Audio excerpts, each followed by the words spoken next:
Good morning, guys. Good morning from Nigeria. My name is Kachi. We're here again to have a conversation around the COVID-19. And this morning, I'm going to be bringing on a friend, a brother, all the way from Toronto, Canada, Mr. Godwill Echerobia, who is going to be discussing with us on how we can use data analysis as a means of combating the coronavirus. It's going to be an interesting conversation, I'm sure. Mr. Godwin is already online. He has waved at us. So let's quickly add him so that we can just get right into this conversation. How are you guys doing? How are you guys enjoying your lockdown? I hope you guys are doing great. So wherever you are, let us know if you have questions. Do well to drop in the comment section. All right, Mr. Godwin is live. Good morning. Hello. Hello. Good morning. Yeah, good morning. How you doing now? I'm very well. How is the family? Yeah, family is doing fine. They are relaxing. Wow, awesome, awesome. Okay, How are so you it's been a while. It's been quite a Uh, while, over a year now. yeah, thereabout. It has. Uh, so how is Canada? How is Canada? How is Toronto? Boss, we dey manage as to see the whole pandemic thing has just truncated the lives of everyone. So Yeah, we just hope this goes away like pretty soon. yeah. Yeah, we hope so too. Is what everybody is praying for at the moment. So, welcome, guys. If you can hear me clearly, please let me know. Just by a wave, so we'll know we want to get into it right away. All right, Mr. Godwin, thank you for coming. I was actually sitting at home, and part of sitting at home, if people don't get like creative in this time, if you don't just try to get again self-engaged in some of this mind thing, people will complain about boredom and all of those things. So out as a means of not wanting to say we are bored and all of that, we decided to say, okay, why not let's have conversation around this COVID-19. We started like 3 days ago, and we've had 3 guests already. um, we decided to have you on. Let's have perspective from those who are not living in Nigeria. And that's what we are using. And for the fact that you're a data analyst as well, so it's going to be like having conversation around what you do in terms of solving the problem of the COVID-19. So let's just begin. I just needed a few more people to join us so that we can start. But I'm sure they probably are going to watch the video later on. But in a simple term, just tell us, what is data analysis? Well, in if I would just put it in a simple layman term, data analysis is like a process of collecting data, Yeah. organizing data, and transforming data in order to help processing data basically to draw out meaningful information and analysis from a data to help in decision making. Awesome.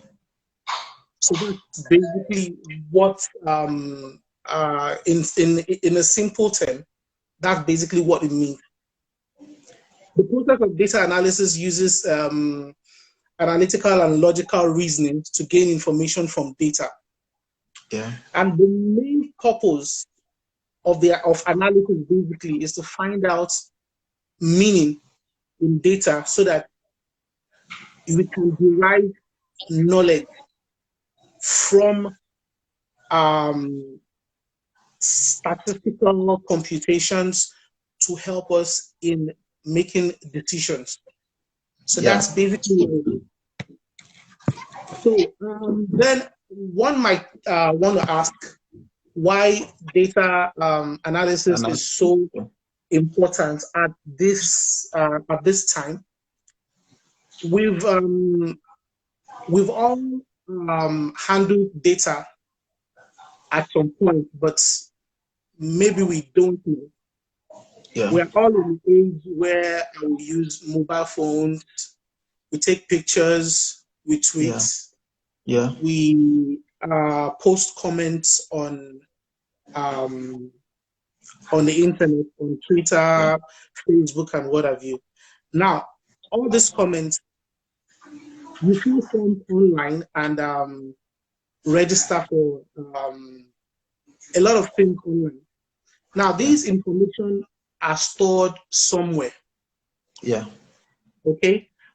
And those information are being used for decision making by stakeholders, by companies, by people who manufacture products.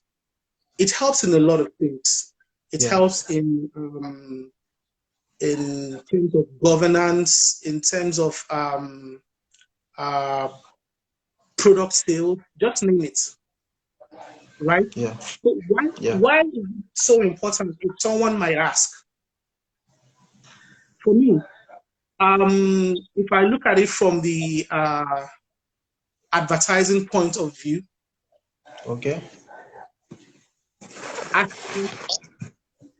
as a product owner and someone who is into sales, it will help me to better target my products and services. Okay, sure. To determine from what form of advert will move my brand. Yeah. From data collection and data analysis, you tend to know what your customers, what your consumers may likely react positively to. So that will inform the content creation in terms of adverts to push your product. Yeah. And also, like I said, knowing your target customers, the information that is derived from analytics direct the business to produce or distribute certain goods and services to meet the needs and satisfaction of potential customers. Now, if we look at it on the other side of governance, it helps also to make governance better in the sense that the information that is derived, from data analysis help the government to better govern, very well. And in terms of resource allocation, know how many geopolitical zones, how many wards are there in the states, and what have you. Yeah. Like in times such as what we are facing right now, we are all quite aware how different countries like the US, even Nigeria, how they've been able to combat this pandemic to at least to some extent by providing basic amenities as palliative measures to at least cushion the effect of what people are, facing, right? Yeah. So those are one of the importance of data analysis. Yeah. All right.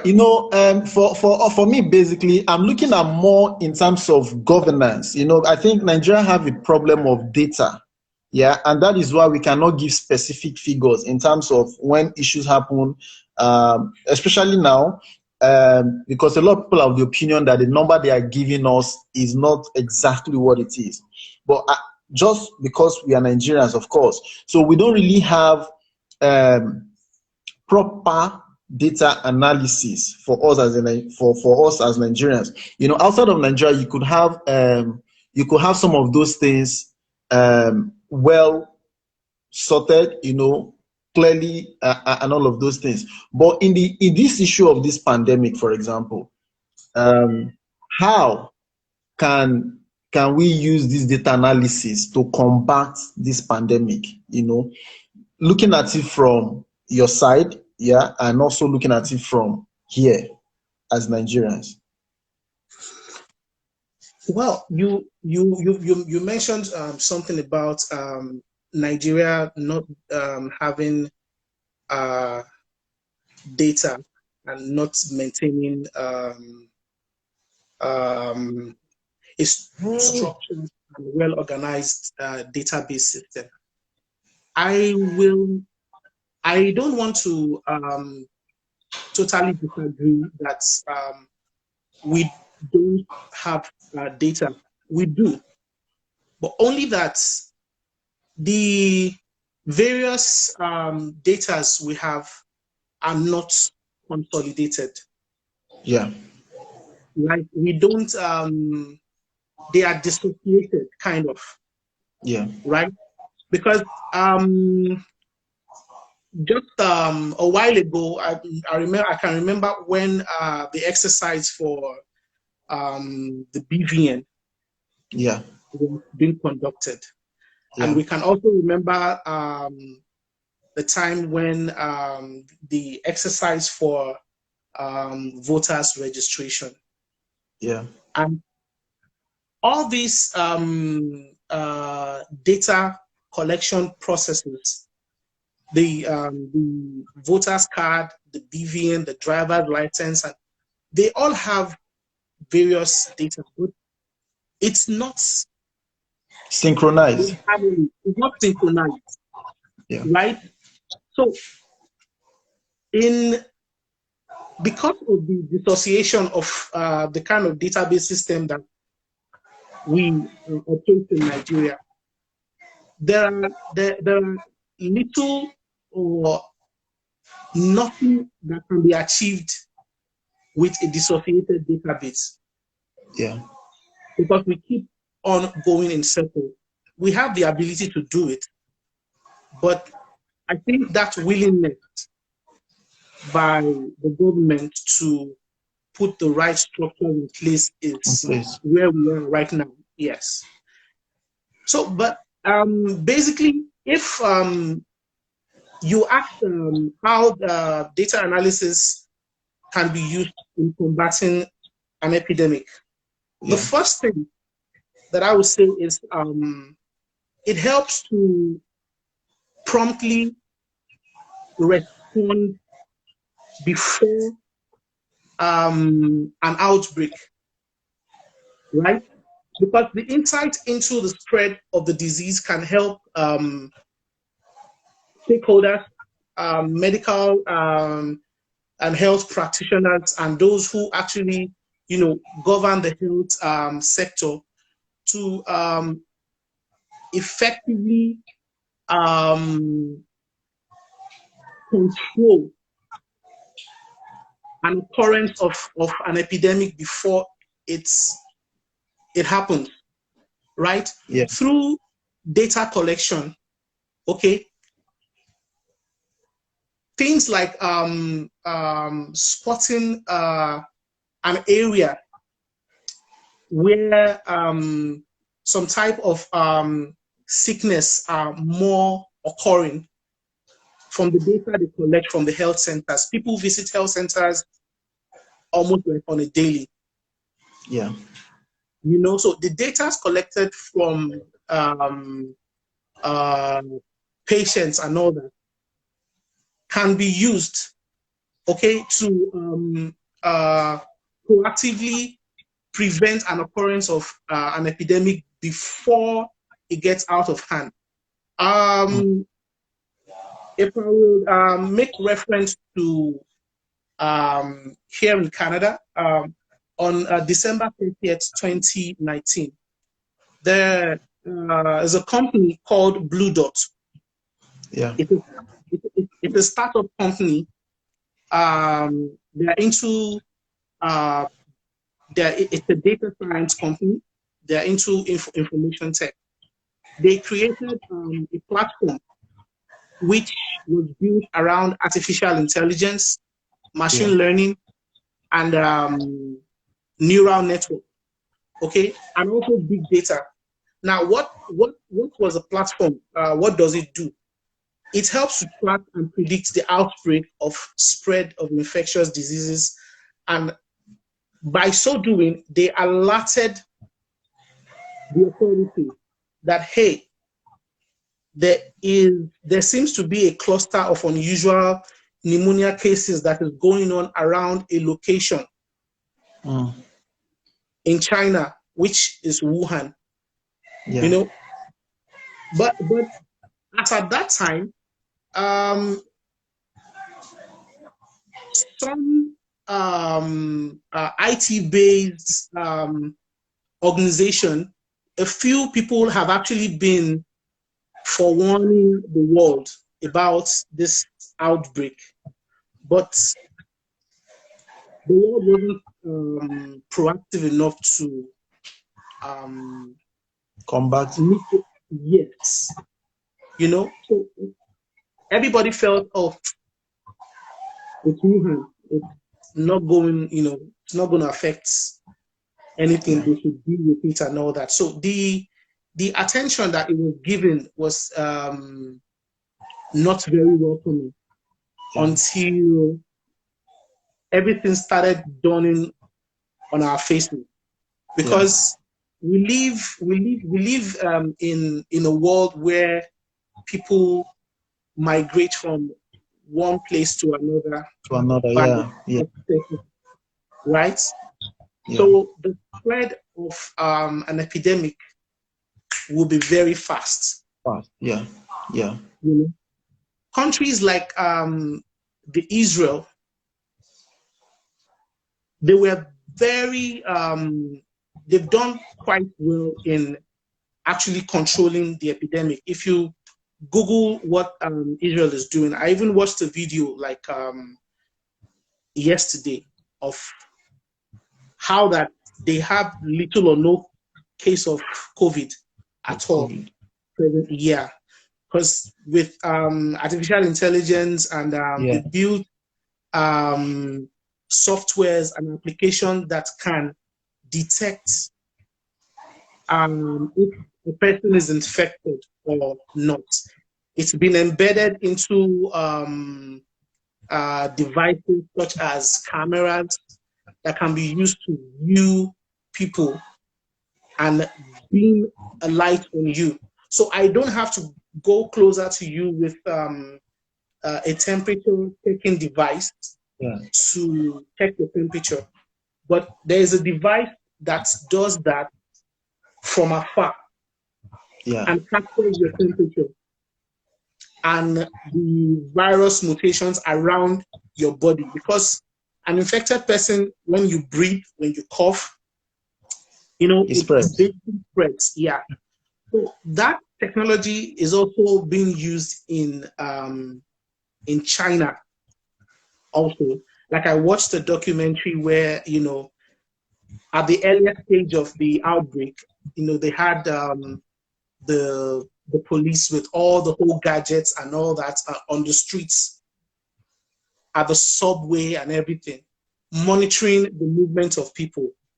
Once that device captures anyone who exhibits the traits that has been, you know, programmed by the device, you're spotted, and on the spot they isolate, you know, not necessarily arrest the person, but the person is being taken right there to an isolated place where further test is being carried out to determine if it's COVID-19 or not.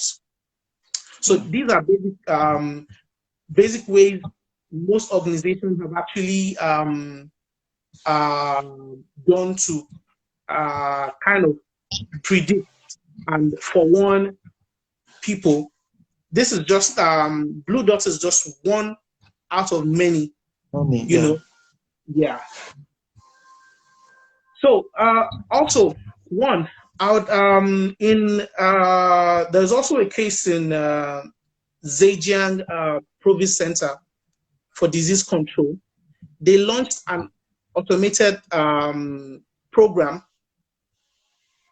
which is based on some artificial intelligence algorithm developed by Alibaba. We all know Alibaba, the Jack Ma. Jack Ma, yeah. Not Alibaba comedian. Yeah. Yeah. We know Jack Ma. So they also have those kind of device that can actually detect virus mutation faster than even the temperature checking device can do. So I really don't have to have a physical contact with you to check your temperature and detect whatever virus mutation. It can be done from a distance without the person even knowing, right? And secondly, artificial intelligence also leveraged, like I said, in the subway station, train stations, and other public places where there is high concentration of people and a high degree of mobility. While using a traditional method of temperature measurements, it's basically time consuming, you know? Yeah. And in Wuhan, what they did was to work along with programmers and statisticians and data scientists to develop a device that works with the infrared technology. So with this, they are able to detect cases faster than the traditional devices, which some other countries are still using up till now as we speak. Yeah. So these are basically ways they've actually gone ahead in combating the virus itself. You know, Israel is a technology-driven nation, as well as China. You know, and a lot of so it's easier for them to quickly, and of course we know artificial intelligence is like the in thing now. Like nations who are technology driven are moving in that direction. You know, now for Canada, for example, I don't know if some of these things are part of what have also helped them to combat this pandemic. So if you can give us a little insight on how Canada have been able to combat it in their own way. Well, I must confess. I'm not trying to say that because I'm here. I'm probably a potential Canadian citizen or not, and I'm speaking positively about that. But they've really done well in terms of reacting to the pandemic. And the first, technology aside, the first thing, which is a point of reaction for every nation all over the world, is realizing that, hey, we have to truncate social interaction. Awesome. That is the first thing. And to a very large extent, a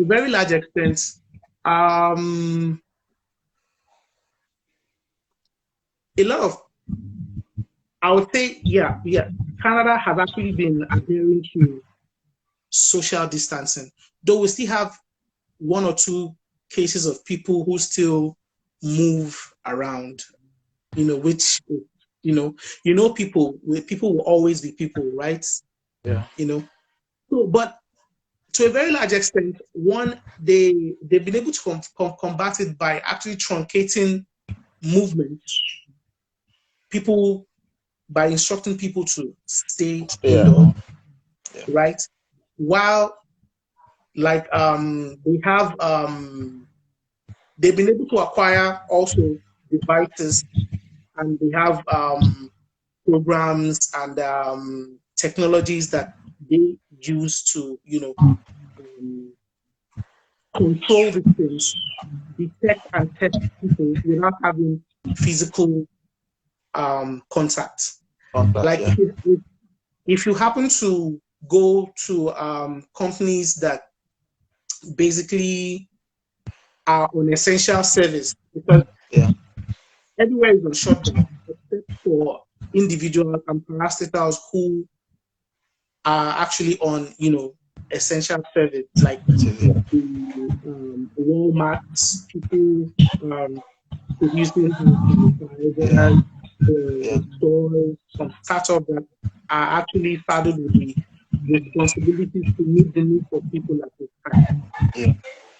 They've all adopted strict measures to testing people. You don't gain direct access into the offices and all that. So a lot of measures have been put in place to checkmate.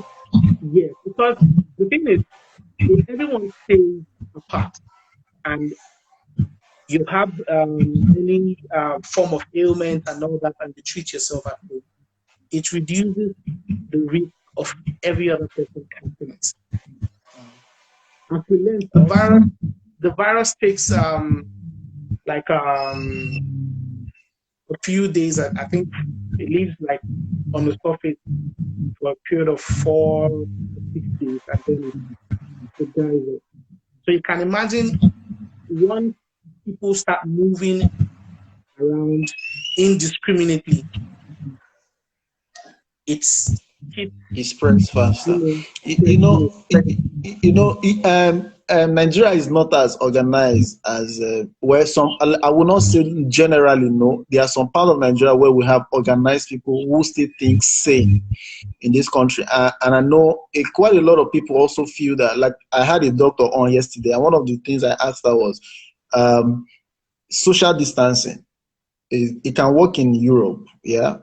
How do you describe social distancing in areas like Ajegunle, in areas where you have, in the slums, for example, in areas where people are living like closely together, they share the same toilet, they share the same bathroom, social distancing really, is something that we have been, for me, I really think that those things will work in areas like Ajaleki and all of those places where people are more sane, But for areas like, for example, where I stay now, people still move around. People still go to the market.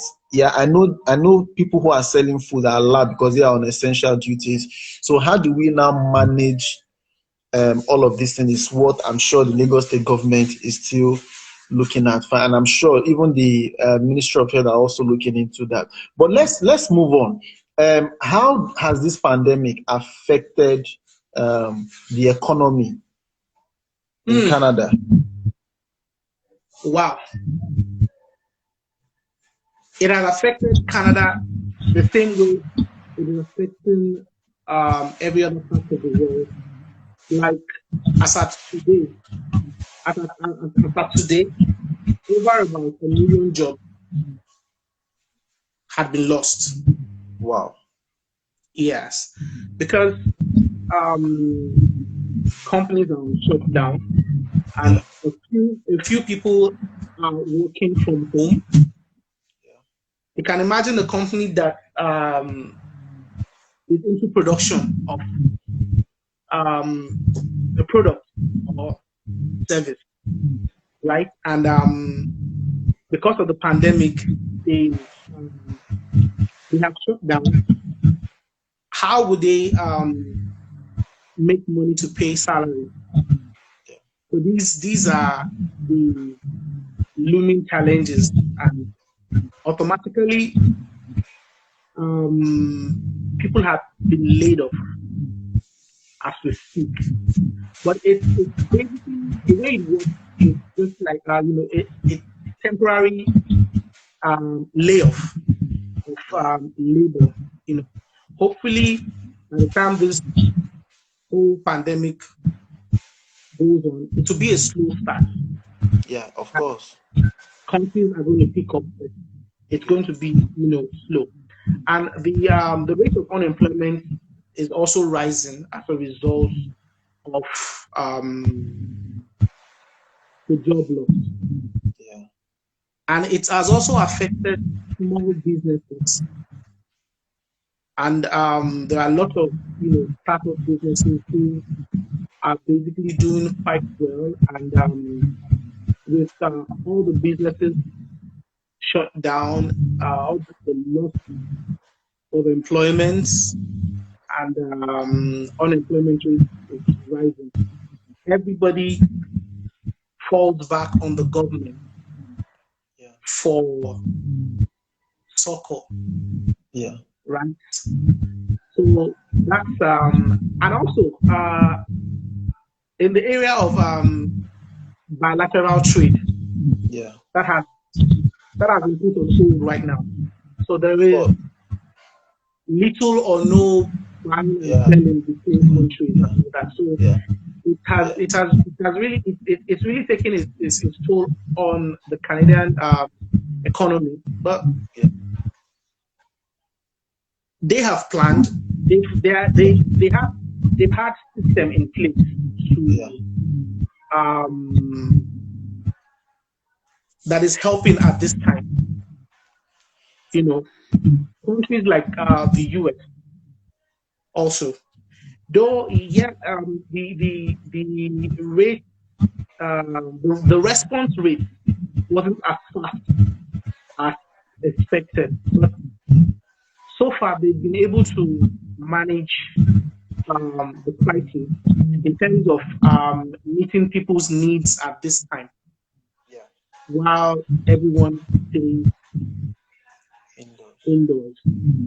So the government is actually making their measures, to reach out, because I know America have a stimulus package of about $2 trillion, for of course, at this point in time, we know there are some corporate organizations who cannot work. They have a system. Taxpayers, for example, there has to be something that is remitted to them in times like this, because they needed stuff to help them cushion the effect of this pandemic. And even nations like Uganda, for example, I heard they had to tell, at least if they didn't do much, from what we read, landlords are asked to reduce, to not collect rent for this period. Of course, Nigeria, I hear that NEPA are saying, okay, they are not going to charge us for 2 months. People are just doing these things, But aside that, countries, I think, should really make things a lot more accessible to the people.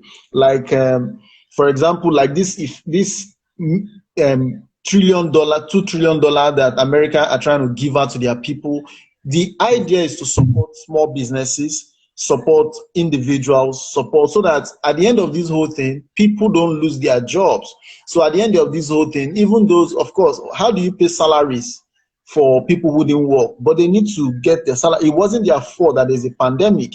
So they needed to get paid for whatever services that they have rendered. So no doubt, this thing is going to affect us, whether the Western Europe, Africa, wherever is going to, because I had a friend on 2 days ago where we talked about the impact of this thing in the economy. Now you're talking about bilateral trade, international trade shut down, nobody is doing any business.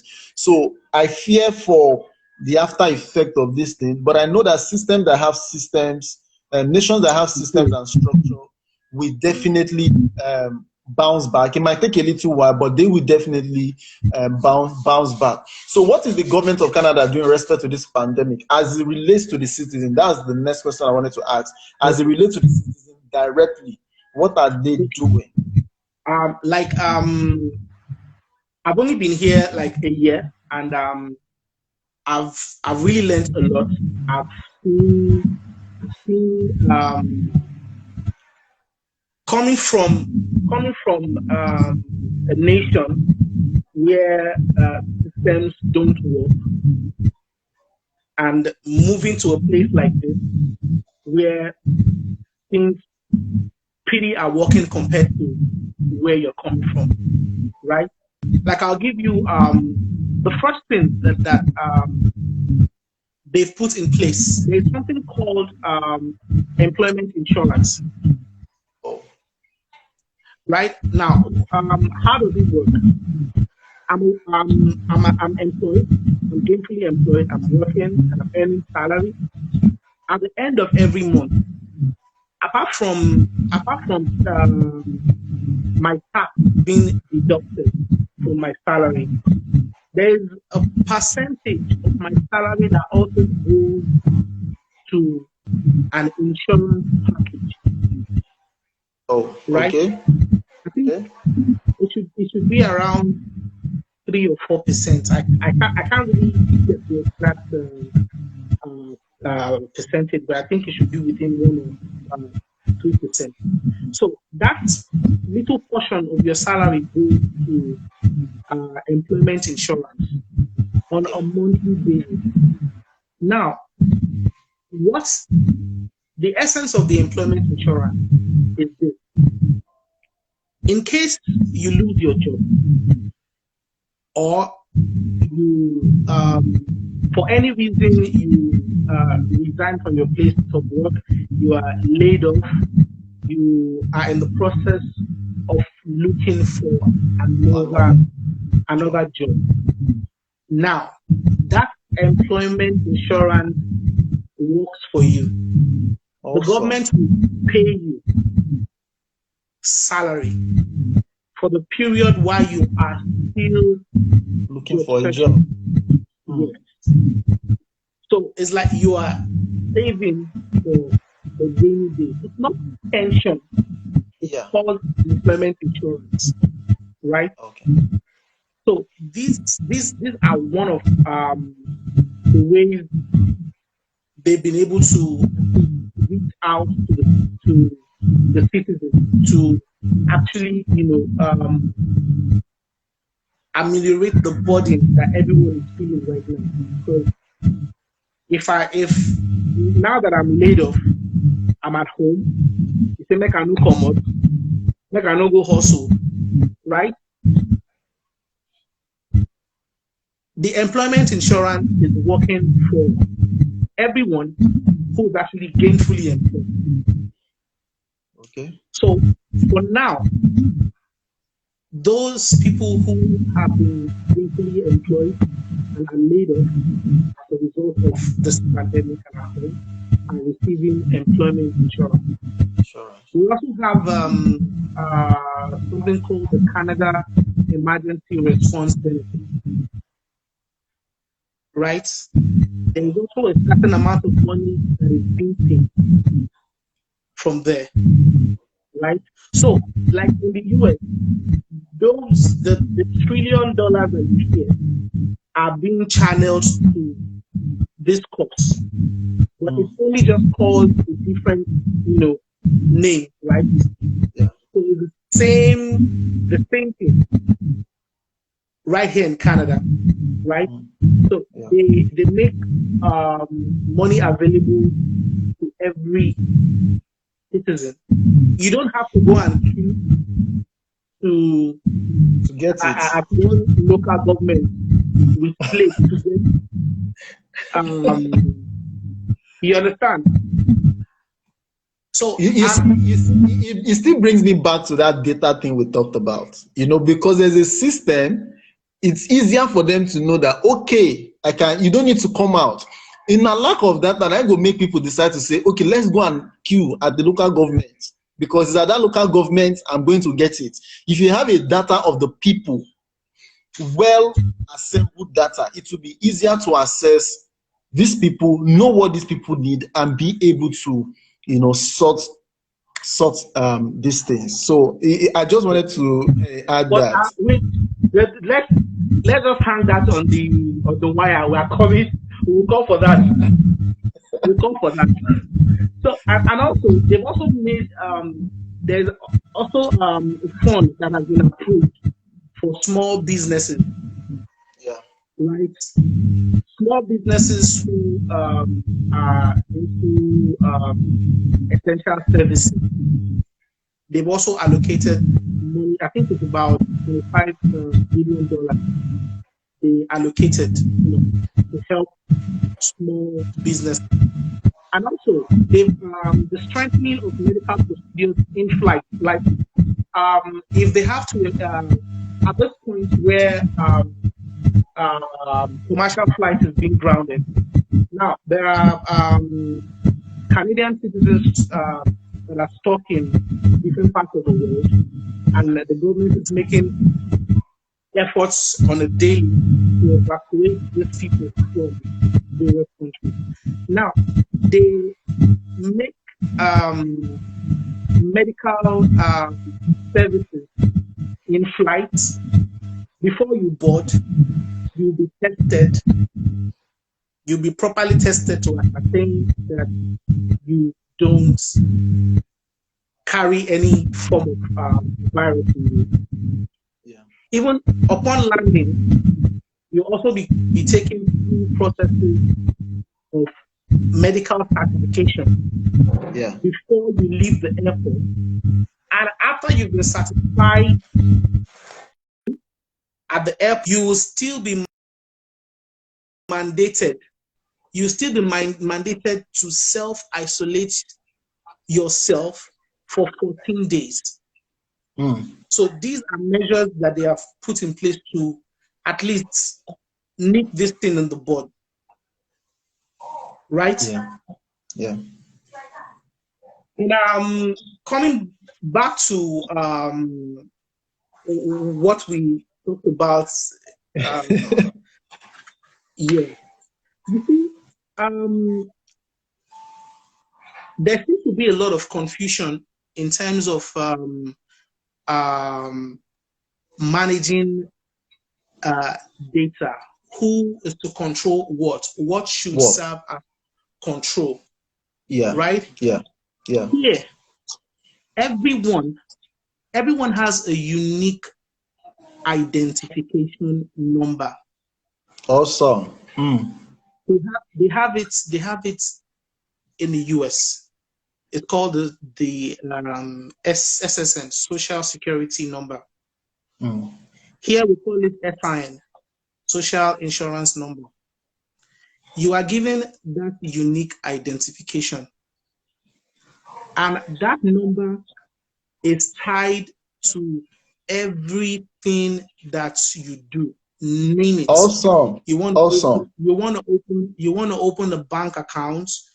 You want to look for accommodation. Name it. Yeah.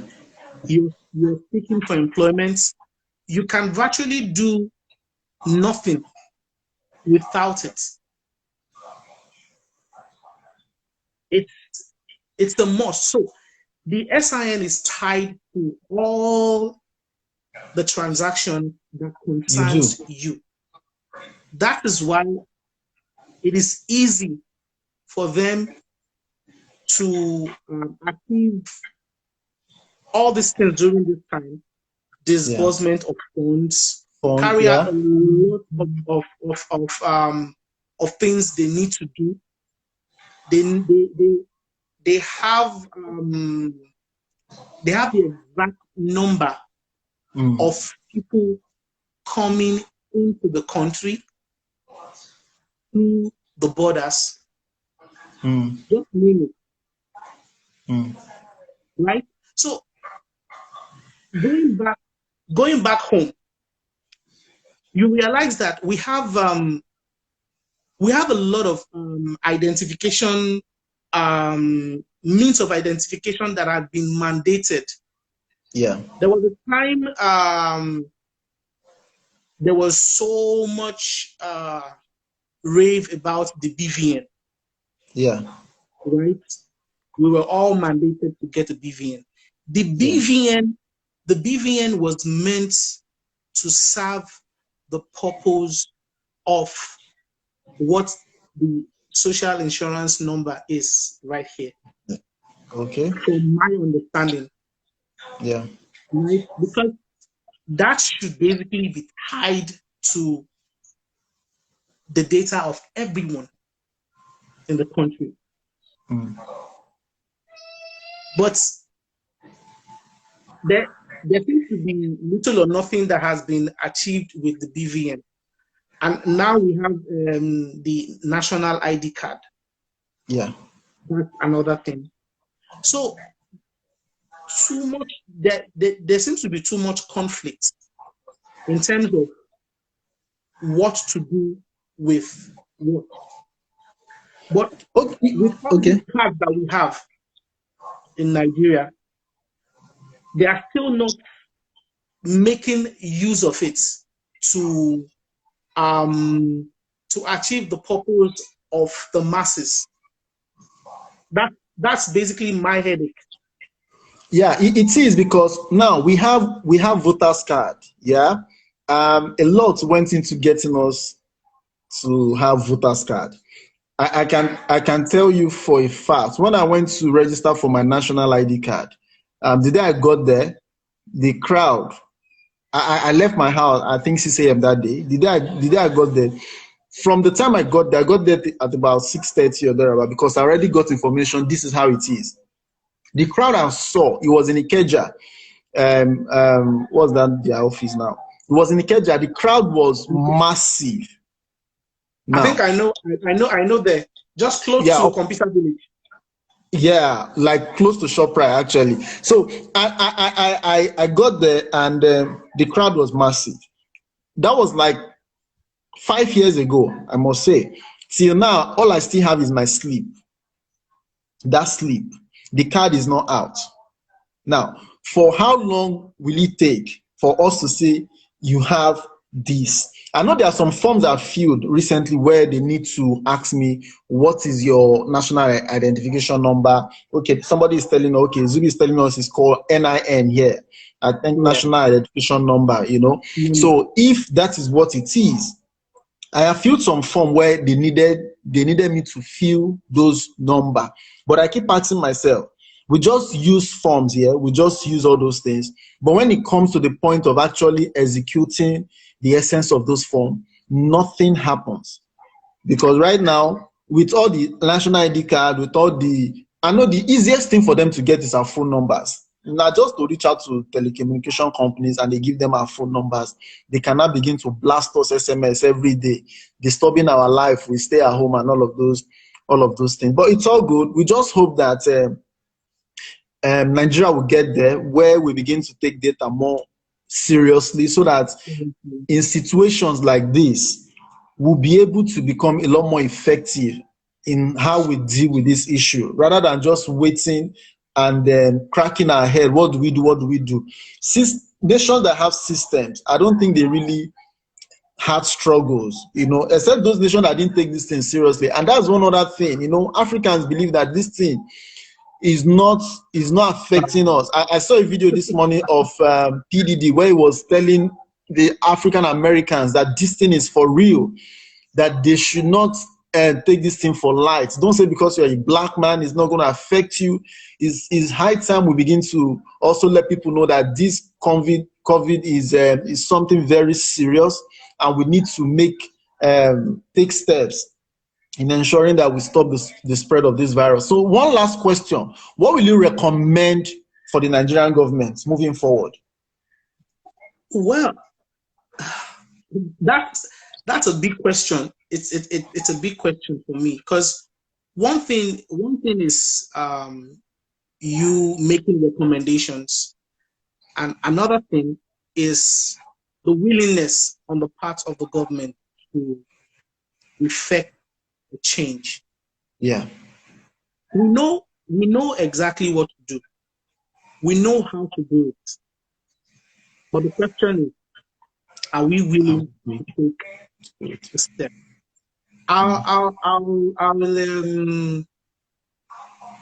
make an illustration with, you know, the what we've been talking about in terms of information management and harnessing data, synchronizing data, and having one, platform. We have the INEC, we have the NIN, and we have BVN. Now, if you look at these three things I've mentioned during data collection, okay, the information that you supply during data collection on the form, these three things, the information being supplied are basically similar. So why keep collecting data that you can easily have pulled from one source to serve another? Why can't you do that? Do you get? And now, does it occur to you that the government seems to know how to organize the logistics when there is election to get polling booths and voting material to various geopolitical zones and wards and all that? We have data when it comes to that. Yeah, we have data when it comes. Yeah. We have data when it comes to election. Then you know that our data is working.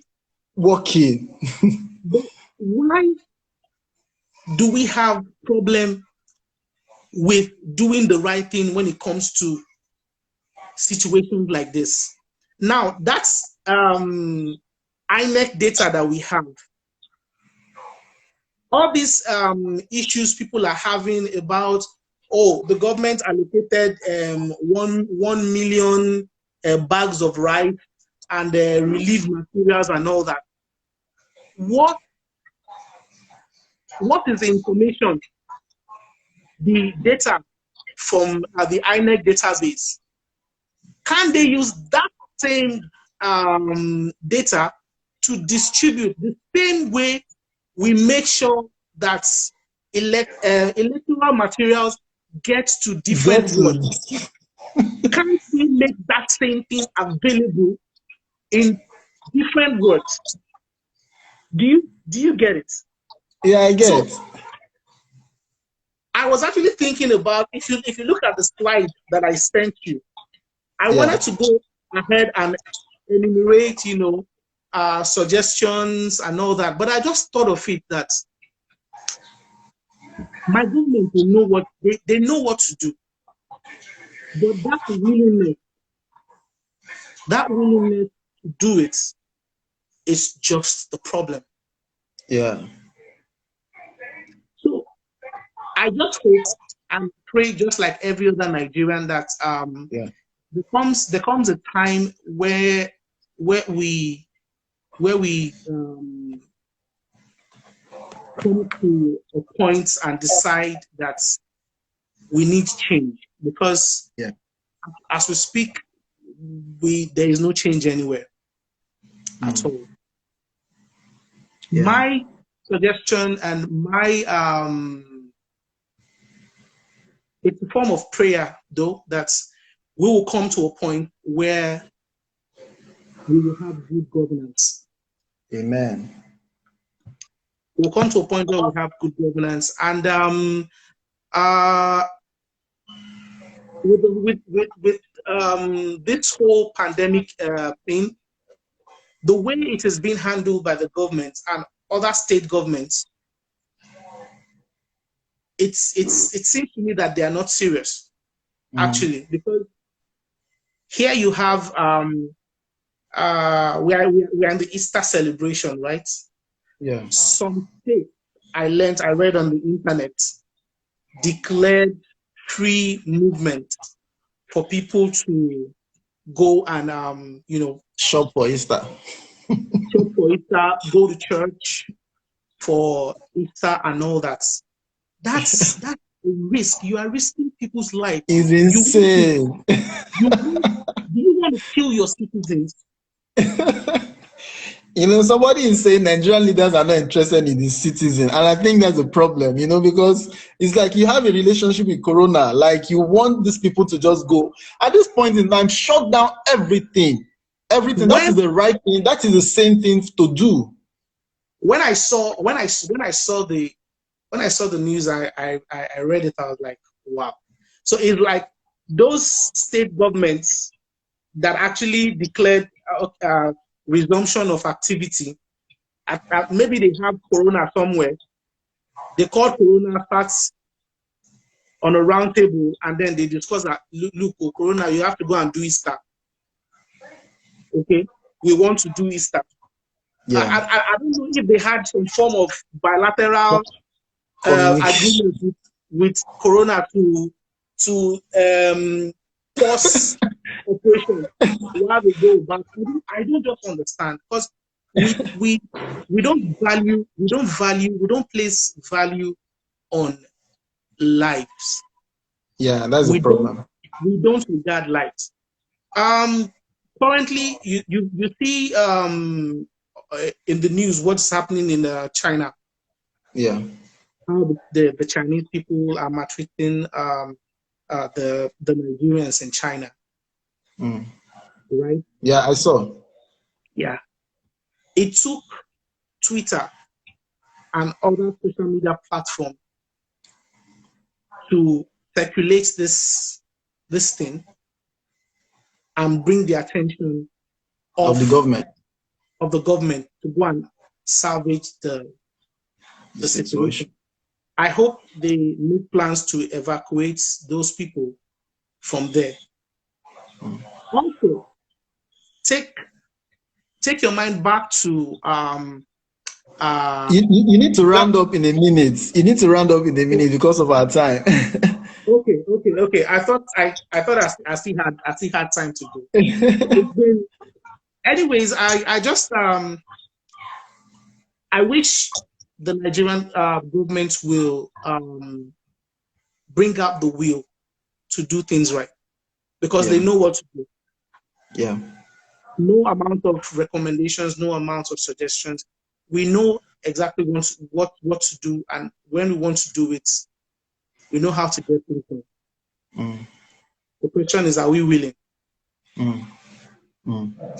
Thank you very much. This has to be one of the most interesting conversations I've had around this. I'm sure that it will get to the right authorities. We are making efforts in our own two ways as well to also contribute what we can to ensuring that Nigeria becomes a safe haven for as many people as possible, and also find a way to become those social change agents that we are designed to be. Thank you very much. I really appreciate this time. My regards to your family, your beautiful, your handsome son. All right, now thank you very much, everybody who came online. We are happy. Next one will be tomorrow, most likely. We are going to be having conversations still on COVID-19. Thank you very much, guys. God bless you. All right.